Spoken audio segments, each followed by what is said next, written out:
Selamat siang semuanya. Siang, Bu. Apa kabarnya hari ini? Baik, Bu. Ini sudah kelas keberapa? Mulai dari tadi pagi? Ketiga, Bu. Udah capek lah ya? Ngantuk, Bu. Ibu, biar kalian nggak ngantuk, Ibu sebentar saja menjelaskan. Tetapi nanti saat Ibu menjelaskan kalian perhatikan, karena Ibu akan membuat kuis di akhir. Sebelumnya sekretaris mana? Saya, Bu. Ada yang tidak hadir hari ini? Ada, Bu. Siapa itu? Florencia, Bu. Kenapa dia? Gak ada keterangan, Bu. Ya udah, nanti dicatat siapa yang hadir, siapa yang tidak hadir. Di akhir pembelajaran dikasih sama saya ya. Iya, Bu. Sebelum Ibu memulai pembelajaran, ada baiknya kita berdoa. Siapa yang mau memimpin doa? Silakan Nak Rahmi. Sebelum kita memulai pelajaran kita pada pagi siang ini, marilah kita berdoa menurut kepercayaan dan agama kita masing-masing. Berdoa dimulai. Berdoa selesai. Terima kasih kepada Nak Rahmi yang telah memimpin doa. Baik, Ibu akan menjelaskan materi yang akan Ibu sampaikan pada hari ini dengan judul beberapa konsep dasar dalam konteks kebijakan publik. Yang pertama itu kita dan kebijakan publik. Kebijakan publik pasti selalu hadir di tengah-tengah kita, baik dari sosoknya yang simbolis maupun menguntungkan, bahkan yang tidak kasat mata, seperti kasus pengakuan negara atau heroisme seseorang terhadap suatu negara. Dan yang paling konkret yang biasa kita lihat adalah seperti pemberian rumah pensiun kepada mantan presiden maupun alokasi anggaran untuk masyarakat yang berada di pinggiran kota.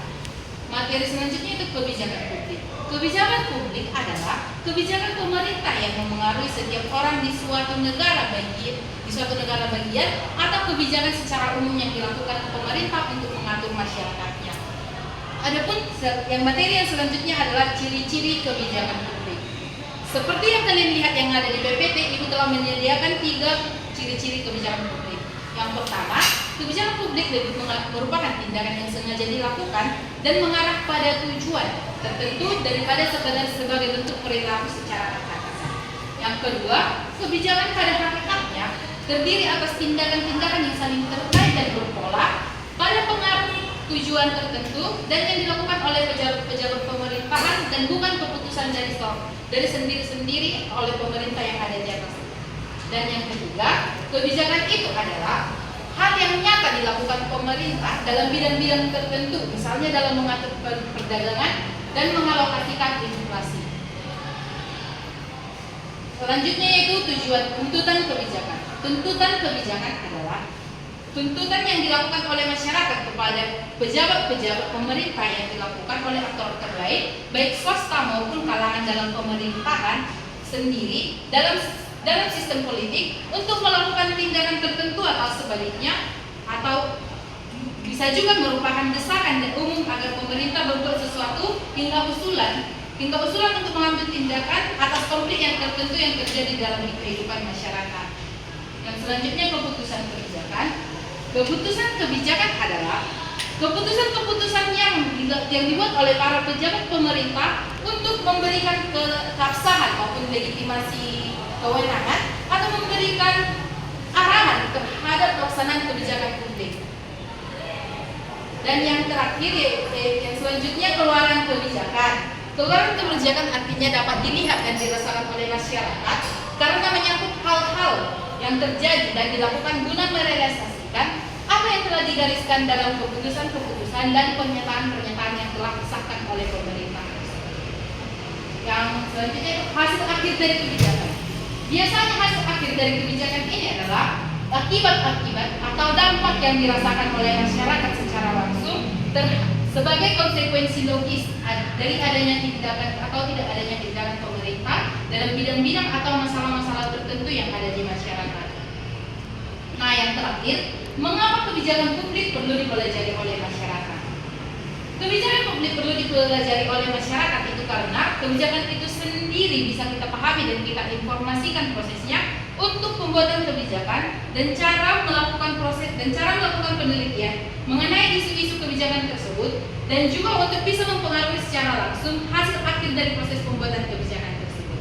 Dan cara untuk mendesain kebijakan-kebijakan yang dibuat oleh badan-badan atau instansi pemerintah adalah upaya yang sesuai dengan kebutuhan dan kemauan masyarakat. sekian dari materi yang Ibu jelaskan. Di sini Ibu akan membuat sedikit kuis untuk anak-anak.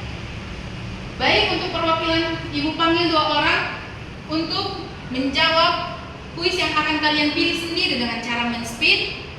Dan tujuan dari kuis ini adalah untuk mengetahui seberapa dalam pengetahuan kalian dari materi yang telah Ibu jelaskan. Mohon 2 orang untuk maju ke depan.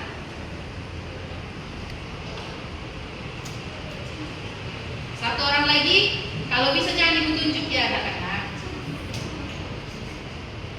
Mau Ibu tunjuk saja? Oke. Cara kerjanya itu yang pertama, anak Rahmi silahkan spin dalam hitungan ketiga ya nak, silahkan diputar. 1, 2, 3. Nomor berapa itu?